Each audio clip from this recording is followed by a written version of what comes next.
प्यारे बच्चों, चलिए आगे बढ़ते हैं और देखते हैं। अपने 2 क्वेश्चन हमने फिर से लिए हुए हैं और ये भी बहुत टफ वाले नहीं हैं, अभी आसान लेवल के क्वेश्चन ये भी हैं। चलिए पढ़ लेते हैं क्या है question. If the volumes of 2 cubes are in the ratio of 64:125, the volumes of 2 cubes, 2 घनों के आयतनों का अनुपात जो है वो 64:125 है। तो कह रहे then what is the ratio of their total surface areas, तो इनके संपूर्ण पृष्ठों का अनुपात क्या होगा। 2 घन हैं जिनके आयतनों का, वॉल्यूम्स का जो अनुपात दिया है बच्चों वो कितना दिया है, 64:125 दिया है। तो इनके संपूर्ण पृष्ठों का अनुपात क्या होगा। चलिए देखते हैं। घन के जो आयतनों का अनुपात होता है, घन का आयतन क्या होता है, घन का आयतन बच्चों क्या होता है, साइड क्यूब होता है ना। तो अगर एक की साइड A1 है, दूसरे की साइड A2 है, तो A1 क्यूब और ये क्या बन जाएगा, A2 क्यूब। तो इसका जो आयतन बनेगा A1 क्यूब बनेगा, इसका आयतन क्या बनेगा, A2 क्यूब। इन दोनों का आयतन का अनुपात कितना दिया, 64 और 125। तो बच्चों A1 cube upon A2 cube equal 64/125 दिया है। तो हमें A1 अपॉन A2 निकालना है। तो A1 अपॉन A2 क्या हो जाएगा, यहाँ पे क्यूब है तो जाहिर सी बात हमें क्यूब रूट निकालना पड़ेगा। तो 64 का क्यूब रूट क्या होता है बेटा, 4, और 125 का क्यूब रूट क्या होता है, 5। मतलब हमें ये पता चल गया कि एक घन की भुजा अगर 4 यूनिट है तो दूसरे की साइड जो है वो 5 यूनिट है। मतलब इनकी भुजाओं का जो अनुपात है वो कितना है, 4:5। तो हमसे क्या पूछा गया है, इनके संपूर्ण पृष्ठों का अनुपात। तो संपूर्ण पृष्ठ क्या होता है, टोटल सरफेस एरिया इसका क्या होता है, टोटल सरफेस एरिया होता है बच्चों, इसका टोटल सरफेस एरिया होता है 6 साइड स्क्वायर, 6 साइड स्क्वायर। ठीक है, तो इनका अनुपात निकालेंगे तो पहले वाले का क्या हो जाएगा, 6, इसकी साइड क्या है A1, 6 A1 square upon 6 into A2 square, यही होगा ना। तो 6 से 6 कैंसिल हो जाएगा बच्चों, क्या हो जाएगा A1 square upon A2 square, और A1 अपॉन A2 हमें पता है 4/5 इसका स्क्वायर। तो 4 का स्क्वायर, ये क्या हो जाएगा 5 का स्क्वायर, तो ये बच्चों हो जाएगा 16/25 मीन्स 16:25। तो इनके वक्र पृष्ठों का जो अनुपात आएगा बच्चों वो कितना आ जाएगा, 16:25 आ जाएगा ना। तो देखा आपने किस तरीके से हमने क्वेश्चन को सॉल्व किया है। हमने ये मान लिया, हमने ये लेट कर लिया कि एक जो घन है उसकी भुजा A1 है, दूसरे की भुजा क्या है, A2 है। तो इनके आयतनों का अनुपात, आयतन क्या होता है घन का, भुजा का cube, means A1 cube upon A2 cube, ये इक्वल दिया है क्वेश्चन में 64/125। तो हमें A1 अपॉन A2 निकालना था, तो हमने दोनों तरफ क्यूब रूट घन मूल ले लिया। तो 64 का घन मूल 4 होता है, 125 का घन मूल क्या होता है, 5 होता है। तो हमें भुजाओं का अनुपात पता चल गया 4:5। और हमसे टोटल सरफेस एरिया, संपूर्ण पृष्ठ का अनुपात पूछा गया था। टोटल सरफेस एरिया क्या होता है घन का, 6 इंटू साइड स्क्वायर होता है। तो 6 इंटू इसकी साइड A1 है तो A1 स्क्वायर, दूसरे की साइड A2, तो ये 6 A2 स्क्वायर हो जाएगा। अनुपात निकालना तो 6 से 6 कैंसिल, क्या बचेगा A1 square upon A2 square, और A1 अपॉन A2 क्या है 4/5। तो इसका स्क्वायर कर देंगे तो कितना हो जाएगा 16:25। तो इन घनों के वक्र संपूर्ण पृष्ठों का जो अनुपात आएगा बच्चों कितना आएगा, 16:25। तो ये क्वेश्चन क्लियर। चलिए अब बात कर लेते हैं अपने अगले क्वेश्चन की। How many balls of radius 45 centimetre each can be made by melting a bigger ball of diameter 360 centimetre. 360 centimetre व्यास की एक बड़ी बॉल है, 360 सेंटीमीटर व्यास, ध्यान दीजिए व्यास की बात कर रहे हैं। बड़ी जो बॉल है, सॉलिड बॉल है, उसका व्यास है 360 सेंटीमीटर। इसको पिघलाया गया और इससे जो मटेरियल, जो पिघलाकर मटेरियल निकला, उससे हमें क्या बनानी है, 45 सेंटीमीटर की छोटी छोटी बॉल्स बनानी है। मतलब ऐसी बॉल्स बनानी जिनकी रेडियस क्या है, 45 सेंटीमीटर है। तो ऐसी कितनी बॉल्स बन जाएंगे। तो देखो हमेशा ध्यान रखना, जब भी ऐसा क्वेश्चन आए कि एक बड़ी चीज़ को कई सारी छोटी छोटी चीज़ें बनाई जा रही हैं, या कई बार इसका उल्टा ही बोल देता है कि इतनी सारी छोटी छोटी चीज़ें हैं उनको मेल्ट करके, उनको पिघलाकर एक बड़ी चीज़ बनाई जा रही। तो हमेशा ध्यान रखना, हम एक क्या कॉन्सेप्ट है कि जैसे एक बड़ी बॉल, सॉलिड बॉल थी, उसको पिघलाया तो जो मटेरियल निकलेगा वो कितना निकलेगा, जितना इसका वॉल्यूम होगा। और जब इसको किसी दूसरी चीज़ों में ढाल दोगे, दूसरी चीज़ें बना दोगे, तो उन सब का तो टोटल वॉल्यूम उतना ही रहेगा, कुल आयतन तो उतना ही रहेगा, क्योंकि मटेरियल मतलब सीधे वॉल्यूम से है, मटेरियल तो घट बढ़ नहीं रहा है।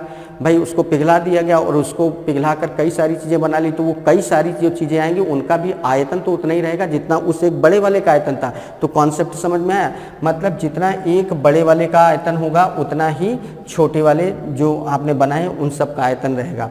तो चलिए, बड़ी वाली बॉल भी क्या है, बॉल मतलब, बॉल का मतलब समझते हैं, बॉल का सीधा सा मतलब स्फेयर से है, बॉल मतलब स्फेयर, और स्फेयर का आयतन क्या होता है, मतलब अगर इसको पिघलाएंगे तो कितना आयतन निकलेगा, कितना मटेरियल निकलेगा, मतलब हम आयतन की बात कर रहे हैं। और गोले का आयतन क्या होता है, 4/3 पाई आर क्यूब, क्या होता है 4/3 पाई आर क्यूब। और इसकी रेडियस क्या बनेगी, अगर डायमीटर 360 है तो रेडियस क्या बनेगी बच्चों 180 भाई 360 मीटर, ये डायमीटर है, डायमीटर कितना है 360, तो रेडियस क्या बन जाएगी, इसकी आधी होती है, डायमीटर की आधी होती है, तो रेडियस क्या बन जाएगी 180। तो इसका आयतन क्या होगा, इस एक बड़ी वाली, इसकी संख्या कितनी, 1, इसको आपने पिघलाया, इसका आयतन होता है 4/3 पाई आर क्यूब, तो 180 का क्यूब हो गया।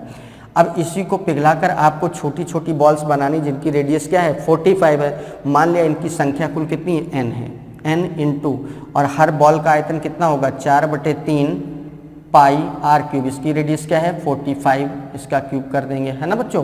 तो देखो 4/3 पाई से 4/3 पाई क्या हो गया कैंसिल, तो ये हो जाएगा 180 इंटू 180 इंटू 180 हुआ equal n into 45 into 45 into क्या हो जाएगा 45।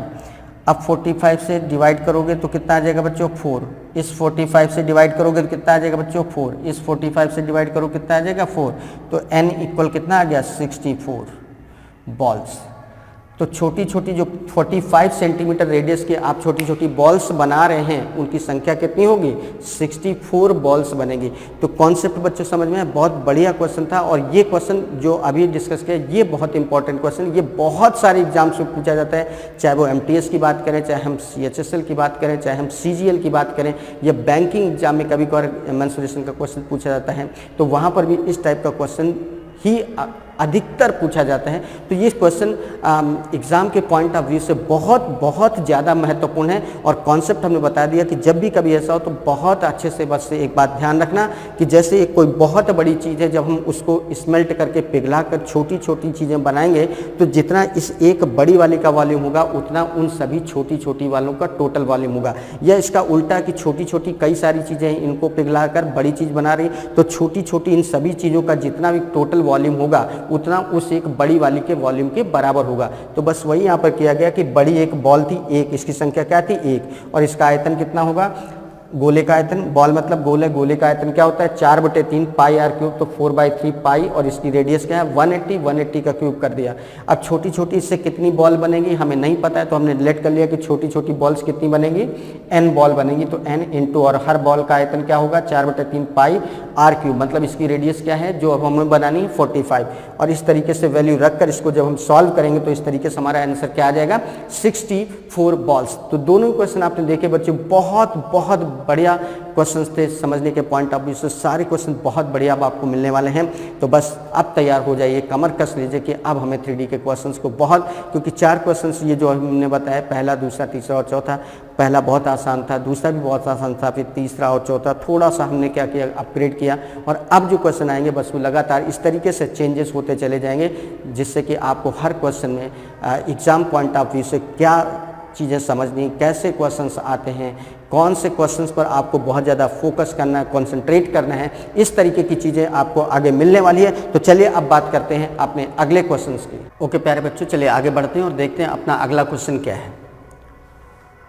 The internal and external radii of a hollow hemispherical vessel, hollow मतलब खोखला, the internal and external radii एक खोखला अर्ध गोलाकार पात्र है, खोखला है और अर्ध गोलाकार पात्र है, जिसकी आंतरिक और बाह्य त्रिज्याएं क्रमशः कितनी दी हैं 6 सेंटीमीटर और 7 सेंटीमीटर। तो कह रहा है what is the total surface area of the vessel, तो इस पात्र का जो संपूर्ण पृष्ठ है वो कितना होगा। चलिए देखते हैं।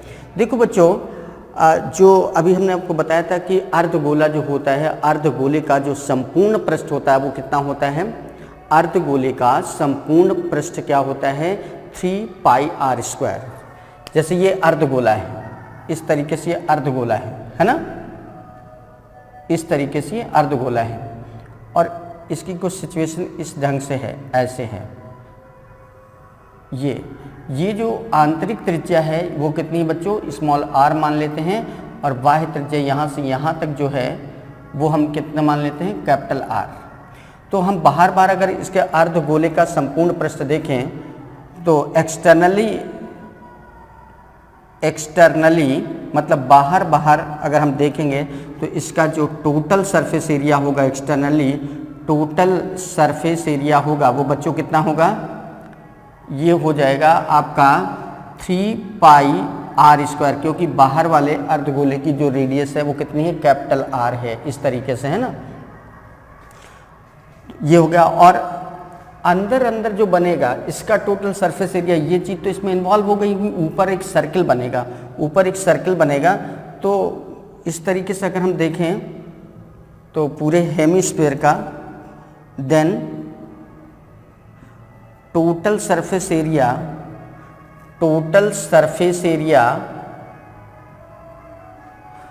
ऑफ दिस वेसल कितना हो जाएगा बच्चों, देखो इतने का तो इतना आ गया 3 पाई r स्क्वायर इस तरीके से, लेकिन जब ऊपर हम इसका बेस देखेंगे तो ऊपर इसका एक बेस सर्किल तैयार हो जाएगा।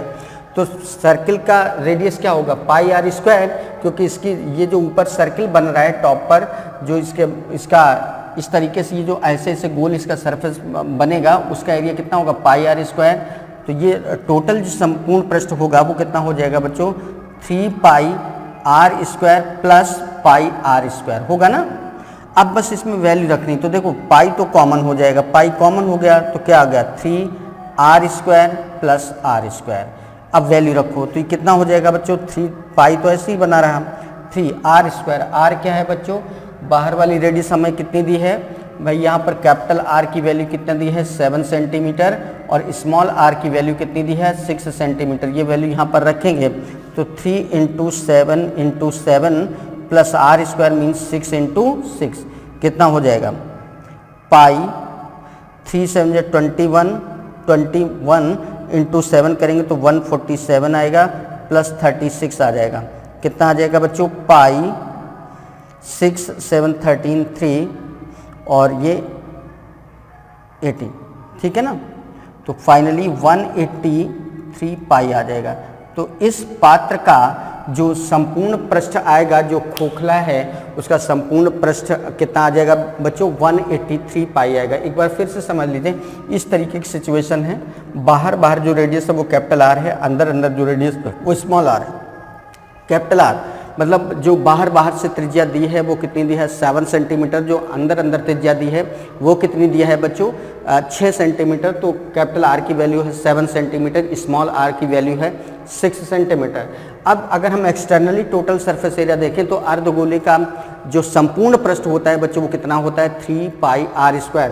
तो बाहर बाहर इसका हमने अगर बाहर बाहर हम देख लें तो इसका संपूर्ण पृष्ठ कितना आ जाएगा, 3 पाई r स्क्वायर। लेकिन जब ये चूँकि खोखला है तो इस तरीके से जब हम देखेंगे तो इतने का ऊपर जो बेसिक बनेगा, बेस वो बन जाएगा, वो कितना हो जाएगा, ऊपर से इसका बन जाएगा पाई r स्क्वायर, क्योंकि ऊपर एक सर्किल बनेगा, क्या बनेगा, सर्किल, और सर्किल का एरिया क्या होता है, पाई r स्क्वायर। इस तरीके से then total surface area of this vessel, इस पात्र का जो संपूर्ण पृष्ठ आएगा वो 3 पाई r स्क्वायर के साथ साथ पाई r स्क्वायर इसमें और ऐड करना पड़ेगा। तो 3 पाई r square plus pi r square कितना हो गया, 3r, पाई कॉमन ले लिया तो 3r square plus r square, और यहाँ पर कैपिटल R और स्मॉल r की वैल्यू रख के इसको क्या कर लिया गया है, सॉल्व कर लिया। तो इस तरीके से बच्चों क्या आ गया, 183 पाई।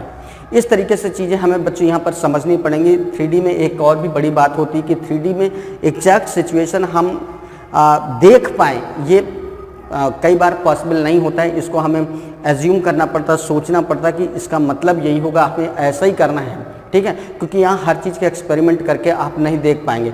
और वैसे भी जब पहले ही हमने बताया था 2D और 3D में डिफरेंस बताया था, तो एक चीज़ बताई थी कि 2D एक ऐसी चीज़ है जिसका हम परफेक्ट फोटोग्राफ ले सकते हैं, और 3D ऐसी चीज़ है जिसका हम परफेक्ट फोटोग्राफ नहीं ले सकते हैं। कुछ ना कुछ यहाँ पर हिडन हो जाता है, मतलब एग्जैक्ट पोजीशन हमारे सामने नहीं आ पाती, तो हमें वो समझना पड़ेगा। और जब तक हम समझेंगे नहीं, हम क्वेश्चन नहीं सॉल्व कर सकते। ये उसी तरीके का क्वेश्चन है, तो इस तरीके से इस क्वेश्चन को सॉल्व किया गया है। तो बच्चों उम्मीद करते हैं कि क्वेश्चन पूरा समझ समझ में आ गया होगा। चलिए अब आगे बढ़ते हैं और देखते हैं अपना अगला क्वेश्चन क्या है। प्यारे बच्चों चलिए आगे बढ़ते हैं और देखते हैं अपना अगला क्वेश्चन क्या है। बहुत बढ़िया क्वेश्चन है।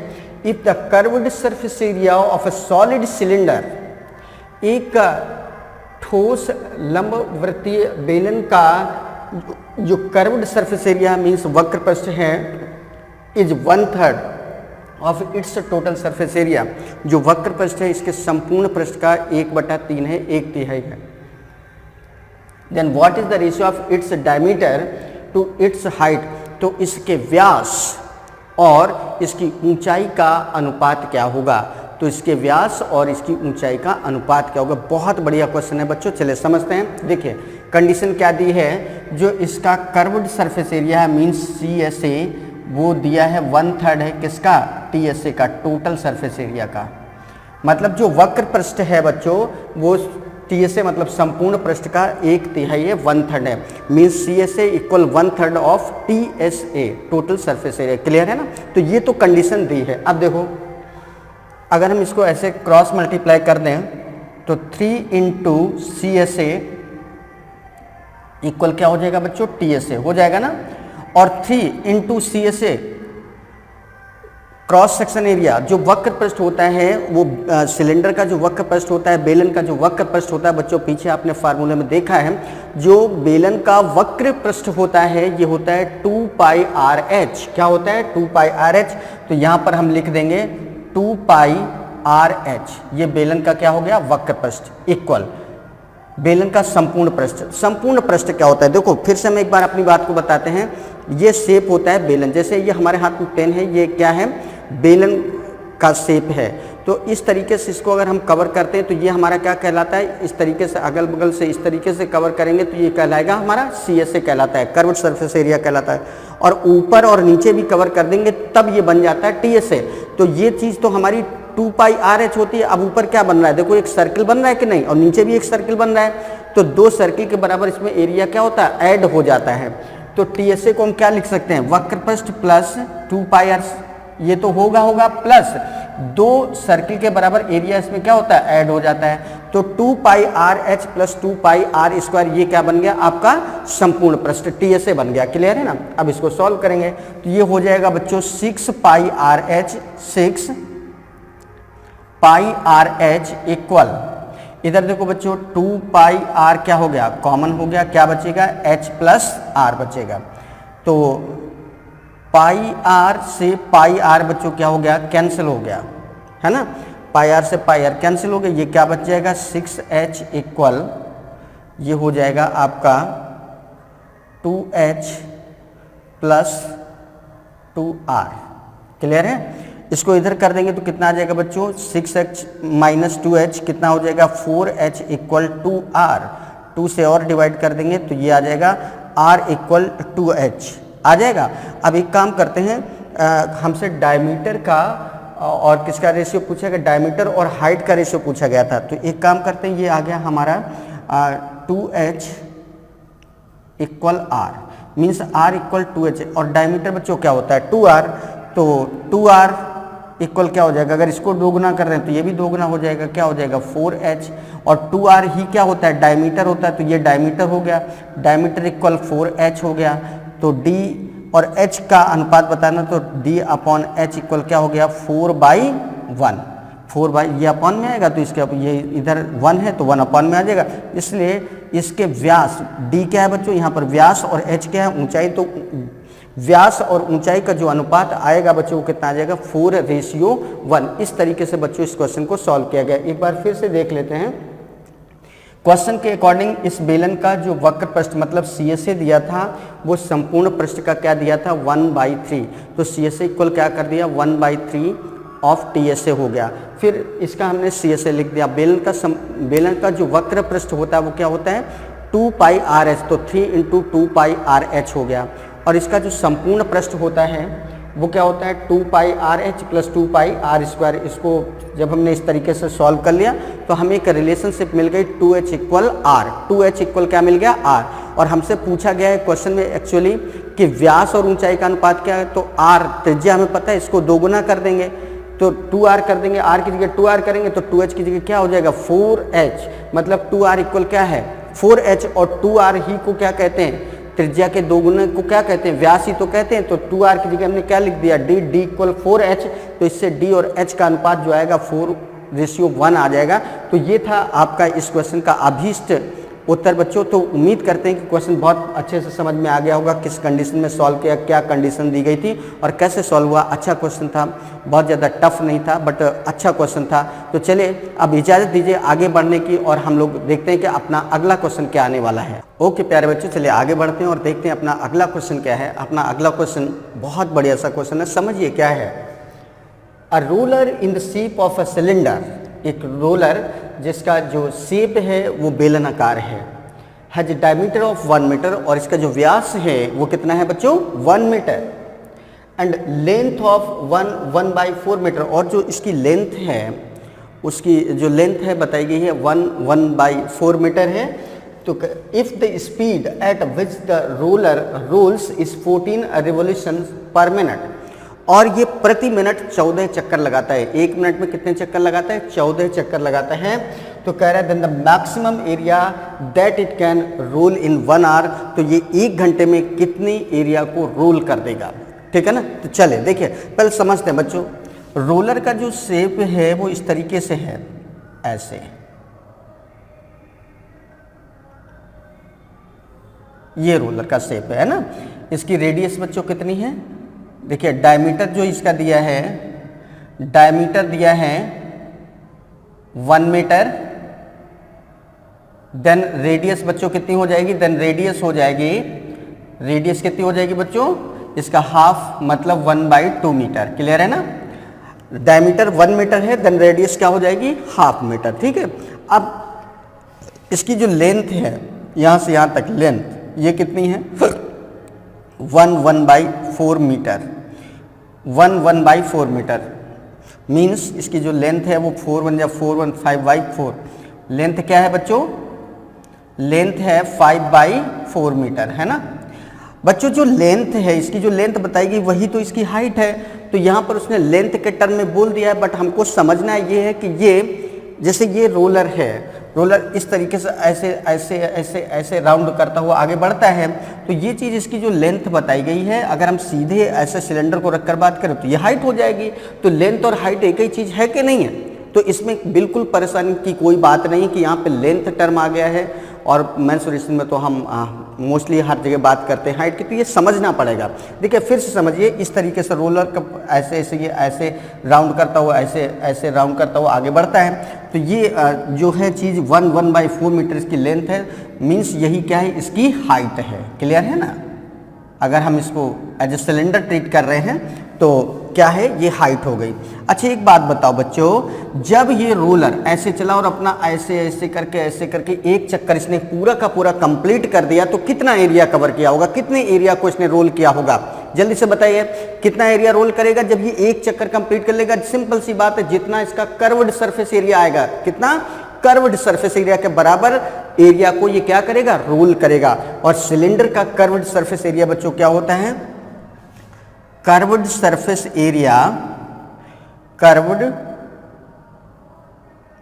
सरफेस एरिया ऑफ सिलेंडर क्या होता है बच्चों, curved surface area of cylinder होता है 2πRH, है ना। मीन्स ये जो रोलर का है, जो पहिया है जो इस तरीके से ऐसे ऐसे रोल करता हुआ आगे बढ़ता चला जा रहा है, इस तरीके से जो बढ़ता चला जा रहा है, ये अपना एक चक्कर जब कंप्लीट करेगा तो कितना एरिया कवर करेगा 2πRH, ठीक है ना। और यहाँ अगर हम वैल्यू रखें तो ये कितना हो जाएगा बच्चों, ये हो जाएगा 2 × 22/7 इंटू रेडियस कितनी है 1/2 मीटर, और हाइट कितनी है 5/4 मीटर, है ना। इसको सॉल्व करेंगे बच्चों तो कितना हो जाएगा, ये 2 से ये 2 कैंसिल हो जाएगा, 2 से ये 11, 11 5 जा 55, 55/7 2 जा 14 मीटर। क्लियर, मतलब जो कर्व्ड सरफेस एरिया आ रहा है वो आ रहा है 55/14 मीटर। मीन्स रोलर अपना एक साइकिल, एक रेवोल्यूशन, एक चक्कर पूरा करने में कितना एरिया कवर करेगा 55/14 मीटर स्क्वायर, इतना एरिया कवर करेगा। तो एरिया कवर्ड, इसको नाम दे देंगे एरिया कवर्ड इन 1 रिवॉल्यूशन, एक चक्कर में 1 रिवॉल्यूशन, एक चक्कर में कितनी एरिया को कवर करेगा 55/14 मीटर स्क्वायर। ठीक है ना बच्चों। अब देखिए फिर बोला गया था, क्वेश्चन बोला गया था कि ये पर मिनट, एक मिनट में कितने चक्कर कंप्लीट करता है 14, एक मिनट में 14, तो 1 आवर में कितना कवर करेगा। 1 आवर का मतलब क्या होता है बच्चों, 1 आवर का मतलब होता है 60 मिनट, और एक मिनट में कितने चक्कर लगा रहे हैं 14, तो 1 आवर में टोटल रिवोल्यूशंस कितने बनेंगे, 1 आवर में टोटल रिवोल्यूशन कितने चक्कर होंगे, 1 revolution, total revolution in 1 hour, एक घंटे में कितने हो गए, देखो 60 मिनट हो गए, और हर मिनट में कितना 14 रिवोल्यूशंस कवर कर रहा है, 14 रिवोल्यूशंस पूरे कर रहा है, एक घंटे, एक मिनट में 14 रिवोल्यूशंस, तो पूरे एक घंटे मतलब 60 मिनट में कितने रिवोल्यूशंस, इतने रिवोल्यूशंस, और 1 रिवोल्यूशन में कितना एरिया कवर हो रहा है, इतना।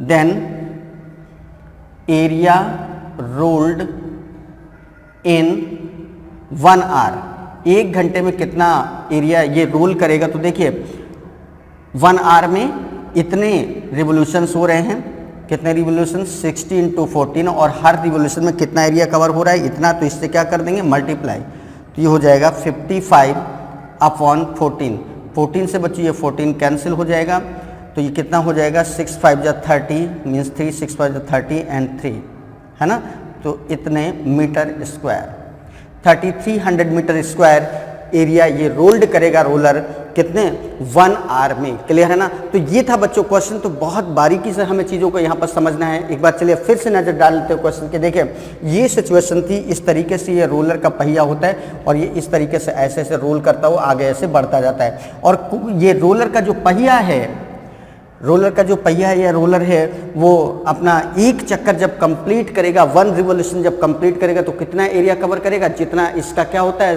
Curved surface area. जैसे ये ऐसे समझो, ये अपना एक चक्कर अगर कंप्लीट करेगा तो ऐसे ऐसे करके एक ये चक्कर कंप्लीट हो गया, तो जितना इसका एरिया बाहर, और ये एरिया को हम लोग क्या बोलते हैं कर्व्ड सरफेस एरिया।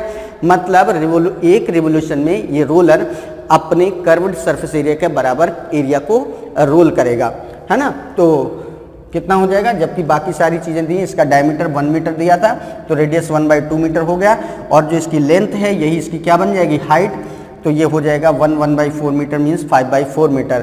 तो हमें रेडियस भी पता है, हाइट भी पता है, तो इसका हमने निकाल लिया कर्व्ड सरफेस एरिया CSA, तो जो कि कितना आ गया 55/14 मीटर स्क्वायर, मीन्स एक चक्कर में ये roller 55/14 metre square area cover करेगा। वही लिखा है एरिया कवर्ड इन 1 रिवोल्यूशन, मतलब एक चक्कर में कितना एरिया कवर हुआ, तो 55/14 मीटर स्क्वायर इतना एरिया कवर हुआ। अब ये बोला गया था कि ये रोलर एक मिनट में 14 चक्कर लगाता है, तो एक घंटे में कितने चक्कर लगाएगा, एक घंटे में 60 मिनट होते हैं, और हर मिनट में ये 14 चक्कर 14 रिवोल्यूशंस कंप्लीट कर रहा है, तो एक घंटे में कितना कवर करेगा 60 × 14 कर देंगे 60 मिनट, और हर मिनट में 14 चक्कर 14 साइकिल्स 14 रिवोल्यूशन, तो एक घंटे में कितने चक्कर कंप्लीट करेगा 60 × 14, और 1 रिवोल्यूशन में एक चक्कर में इतना एरिया कवर हो रहा है, तो एक घंटे में कितना एरिया कवर होगा, दोनों का क्या कर देंगे मल्टीप्लाई, तो 16 × 14 तो 55/14 करेंगे और सॉल्व करेंगे, तो इस तरीके से बच्चों इसका आंसर क्या आ जाएगा 3300 मीटर स्क्वायर। तो ये रोलर जो है वो एक घंटे में बच्चों कितना एरिया कवर करने वाला है 3300 मीटर स्क्वायर। तो ये था बच्चों क्वेश्चन। उम्मीद करते हैं बहुत अच्छे तरीके से क्वेश्चन समझ गए होंगे, इस चीज़ को भी समझ गए होंगे, यहाँ की सारी वर्किंग और क्या मतलब था, कैसे क्वेश्चन सॉल्व हुआ, सारी चीज़ें एग्जैक्टली बिल्कुल क्लियर हो गई होंगी, और बहुत अच्छा लगा होगा आपको क्वेश्चन, रियली बहुत अच्छा था क्वेश्चन। तो चलिए अब इसी सिलसिले को आगे बढ़ाते हैं और देख लेते हैं अपना अगला क्वेश्चन क्या है। प्यारे बच्चों चलिए आगे बढ़ते हैं और देखते हैं अपना जो अगला क्वेश्चन है, बहुत बढ़िया सा क्वेश्चन फिर से आया हुआ है। तो चलिए पढ़ते हैं क्वेश्चन क्या है। The radii of the base of a cylinder and the cone are in the ratio √3:2। कह रहे हैं the radii of the base of a cylinder and a cone, एक बेलन और एक शंकु की जो त्रिज्या है, रेडियस है, उनका जो रेशियो है वो √3:2 है, and their height in the ratio of √2:3, और इनकी जो हाइट्स का रेशियो है वो रेशियो कितना है बच्चों √2:3। Their volumes are in the ratio of, तो इनके जो आयतनों का अनुपात है, वॉल्यूम्स का रेशियो, ये क्या होगा। तो चलिए देखते हैं बच्चों, एक काम करते हैं हम लोग लेट कर लेते हैं कि जो सिलेंडर है, सिलेंडर का जो रेडियस है बच्चों वो क्या है R1, ये रेडियस हो गई, और जो इसकी हाइट है बच्चों वो क्या हो गई H1, ये क्या हो गई हाइट, है ना। इन द सेम वे इसी तरीके से हम लोग लेट कर लें कि जो कोन है, कोन का बच्चों रेडियस क्या है, रेडियस R2 है, ये रेडियस है, और इसकी जो हाइट है वो क्या है H2 है, ये हाइट हो गई, है ना। तो ये चीज़ अगर हमने लेट कर लिया है बच्चों कि जो सिलेंडर है, सिलेंडर की हाइट है H1 और इसकी जो रेडियस है वो R1 है, इसी तरीके से जो कोन की हाइट है वो H2 हमने लेट करी है और रेडियस क्या लेट करी है R2। तो जब इस तरीके से हम लेट कर लेंगे तो बच्चों एक चीज़ देखो, यहाँ पर जो बोल रहे हैं कि जो सिलेंडर है और जो कोन है इनकी रेडियस का जो रेशियो है वो कितना है √3 रेशियो √2। मीन्स यहाँ पर देखिए सिलेंडर का रेडियस कितना है R1, कोन का रेडियस कितना है R2, means R1 upon R2 क्या गिवन है √3 अपॉन √2। क्लियर, एक चीज़ ये हो गई। दूसरी चीज़ बोल रहे हैं इनकी हाइट्स का जो रेशियो है, इसकी हाइट H1 है, इसकी हाइट क्या है H2 है, मीन्स H1 अपॉन H2 क्या गिवन है बच्चों √2 अपॉन √3, ये भी हमें गिवन है ना। ये दो चीज़ें हमको दी गई हैं, गिवन है ना, ये भी गिवन है और ये भी क्या है गिवन है। ठीक, तो चले अब बात करते हैं, हमसे पूछा गया है find the ratio of there volumes, इनके वॉल्यूम्स का रेशियो क्या होगा। तो बच्चों सिलेंडर का जो वॉल्यूम होता है ये क्या होता है, सिलेंडर का यहाँ लिख लेंगे volume of cylinder, volume of cylinder upon volume of cone. बच्चों सिलेंडर का जो वॉल्यूम है क्या होता है पाई आर स्क्वायर एच होता है, पाई आर स्क्वायर एच अपॉन कोन का वॉल्यूम क्या होता है 1/3 पाई आर स्क्वायर एच। बट यहाँ पर वैल्यू हमें सब्सटीट्यूट करनी पड़ेगी इसी के अकॉर्डिंग, तो ये हो गया पाई। सिलेंडर का जो रेडियस है बच्चों वो R1 है, तो यहाँ क्या हो जाएगा R1 स्क्वायर और इसकी हाइट क्या है H1, और यहाँ पर 1/3 एज इट इज रहेगा, पाई आर की जगह क्या हो जाएगा, कोन का जो रेडियस है बच्चों क्या लेट किया है R2, तो R2 स्क्वायर, और H1 की जगह यहाँ पर क्या हो जाएगा H2, क्योंकि यहाँ पर कोन की जो हाइट है वो क्या है H2। तो इस तरीके से ये दोनों चीज़ों का रेशियो आ गया। ये अपॉन का 3 ऊपर आ जाएगा और ये पाई से बच्चों पाई कैंसिल हो जाएगा, तो ये लिख पाएंगे हम 3R1 square H1 upon R2 square H2। और इसको और सिस्टमेटिक वे में अगर हम लिखना चाहें तो इसको हम लिख सकते हैं 3 तो ऐसे लिख दिया into R1 upon R2 square into H1 upon H2, और ये वैल्यूज हमको ऑलरेडी गिवन है बच्चों। R1 अपॉन R2 बोलो क्या है √3 अपॉन √2, तो ये हो जाएगा बच्चों 3 इंटू √3 अपॉन √2, और इसका क्या है स्क्वायर है, तो इसका क्या कर देंगे बच्चों square into H1 upon H2 क्या गिवन है √2 अपॉन √3, तो ये हो गया √2 अपॉन √3। अब इसको सॉल्व करेंगे तो बच्चों क्या हो जाएगा, ये फाइनली हो जाएगा 3 इंटू √3 का स्क्वायर बच्चों क्या हो जाएगा 3, √2 का स्क्वायर 2 इंटू √2 अपॉन √3, है ना।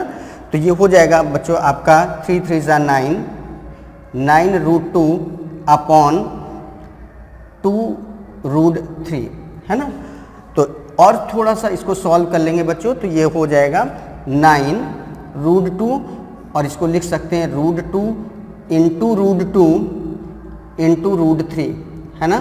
तो √2 से ये √2 कैंसिल हो जाएगा बच्चों। फाइनली ये रेशियो जो आ जाएगा ये आ जाएगा 9 और √2 इंटू √3 कितना हो जाएगा √6, 9 अपॉन √6, मीन्स फाइनली जो रेशियो आ जाएगा 9 रेशियो √6 आ जाएगा। इस तरीके से बच्चों इस क्वेश्चन का जो एग्जैक्ट आंसर आएगा वो क्या आ जाएगा 9 रेशियो √6।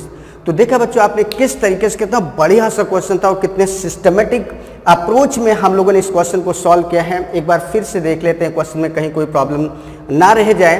तो देखिए हमने क्या लेट किया है, हमने ये लेट किया है कि जो रेडियस ऑफ सिलेंडर है बच्चों वो क्या है R1 है, and height of cylinder is h1। In the same way ये लेट कर लिया कि जो कोन की रेडियस है बच्चों वो r2 है और इसकी हाइट क्या है, h2 है। तो अगर ये हमने लेट कर लिया है तो जैसा कि क्वेश्चन के अकॉर्डिंग ये बोल रहा था कि the radii of the base of the cylinder and cone are in the ratio, मतलब बेलन की और शंकु की मीन्स सिलेंडर और कोन की जो रेडियस का रेशियो है वो बच्चों कितना है, √3/√2 मीन्स r1/r2। r1/r2 क्यों, क्योंकि r1 क्या है, सिलेंडर का रेडियस है, r2 क्या है, कोन का रेडियस। तो r1/r2 इक्वल क्या हो जाएगा, √3/√2 हो गया। फिर उसने बोला था इनकी हाइट्स का रेशियो मीन्स h1/h2 इक्वल क्या है, √2/√3। ये चीज़ हमको गिवन थी, ठीक। अब हमसे पूछा गया था इनके वॉल्यूम्स का रेशियो। तो वॉल्यूम ऑफ सिलेंडर क्या होता है, वॉल्यूम ऑफ कोन क्या होता है। सिलेंडर का जो वॉल्यूम होता है बच्चों क्या होता है, πr²h, और कोन का जो वॉल्यूम होता है बच्चों क्या होता है, 1/3 πr²h। इसके अकॉर्डिंग यहाँ पर जो सिचुएशन आपने लेट करी उसके अकॉर्डिंग r की जगह r1 है, h की जगह h1 है, तो ये हो जाएगा πr1²h1 और ये हो जाएगा 1/3 πr2²h2। क्यों, क्योंकि 1 हमने सिलेंडर के लिए लेट किया हुआ है और 2 हमने किसके लिए लेट किया हुआ है, कोन के लिए। तो इस तरीके से इसको जब सॉल्व करेंगे तो ये अपॉन का 3 बच्चों ऊपर आ जाएगा और ये चीज़ ऐसे आ जाएगी। इसको हम इस तरीके भी लिख सकते हैं, 3 तो बिल्कुल हमारा अलग हो गया, ये r1² मीन्स इसको हम फाइनली क्या लिख पाएंगे, r1/r2 का होल स्क्वायर इंटू ये h1/h2। और फिर इसके बाद हमने वैल्यू रख दी, r1/r2 की वैल्यू क्या है, √3/√2 इसका स्क्वायर है, फिर इंटू h1/h2 की वैल्यू क्या है, √2/√3। और इस तरीके से इसको सिस्टमेटिक सॉल्व करते गए और फाइनली हमारा आंसर आ गया 9√6। इस तरीके से बच्चों यहाँ पर जो क्वेश्चन दिया गया था और पूछा गया था इनके वॉल्यूम्स का रेशियो क्या होगा, तो इनके वॉल्यूम्स का रेशियो बच्चों आपके सामने आ चुका है, क्या है, 9/6। तो उम्मीद करते हैं कि क्वेश्चन बहुत बढ़िया तरीके से आपको समझ में आया होगा, कहीं कोई प्रॉब्लम नहीं है। तो चलिए इजाज़त दीजिए और हम लोग आते हैं अपने नेक्स्ट क्वेश्चन पर।